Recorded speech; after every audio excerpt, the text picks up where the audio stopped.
வணக்கம் மக்களே, இது என்னுடைய சிகப்பு பல கிளை வெண்டை.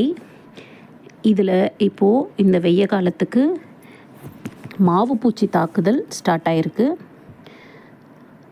இந்த மாவு பூச்சி எறும்புகள் இருக்கும்போது மாவு பூச்சி நிறைய ஸ்ப்ரெட் ஆகும். ஸோ இந்த மாவு பூச்சி பார்த்திங்கன்னா அப்படியே அடடையாக நிறைய இருக்குது. இதை ஒழிக்கிறதுக்கு என்ன பண்ணுறது அப்படின்னு ஒரு தீர்வு தான் பார்க்க போகிறோம்.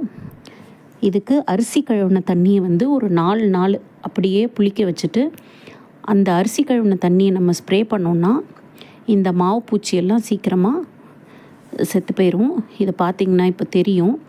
இந்த மாவு பூச்சி மேலே நான் இப்போது அந்த அரிசி கழுவின தண்ணியை ஸ்ப்ரே பண்ணுறேன். அது பார்த்திங்கன்னா அது மேலே இருக்க அந்த வெள்ளை கோட்டிங் அப்படியே கரைஞ்சி போகுது பாருங்கள். அப்படியே அந்த பூச்சியெல்லாம் ஸ்ப்ரே பண்ண ஒன்று ஒன்றா கீழே விழுது.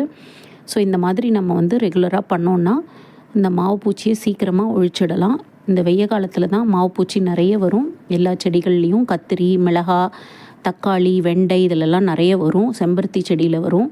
ஸோ இந்த மாவு பூச்சியை ஒழிக்கிறதுக்கு இதுதான் பெஸ்ட்டு மெத்தடு. இது நீங்கள் தண்ணி கலக்காமல் யூஸ் பண்ணணும். நான் ஆல்ரெடி ஒரு வாட்டி யூஸ் பண்ணும்போது தண்ணி கலந்து டைல்யூட் பண்ணேன். அப்போது எஃபெக்டிவாக இல்லை. ஸோ இப்போ தண்ணியே கலக்காமல் டைல்யூட் பண்ணாமல் நான் அடிச்சிருக்கேன்.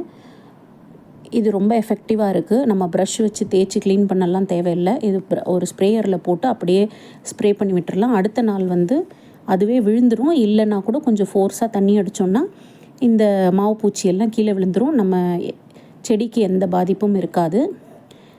இப்போ வெய்ய காலன்றதுனால அரிசி கழுகின தண்ணியை வேஸ்ட் பண்ணாமல் எல்லோரும் சேமித்து புளிக்க வச்சு அதை யூஸ் பண்ணி பாருங்கள். செம்ம எஃபெக்டிவாக இருக்குது இந்த மெத்தடு.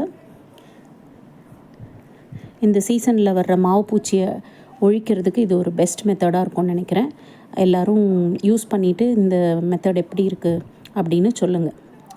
பை.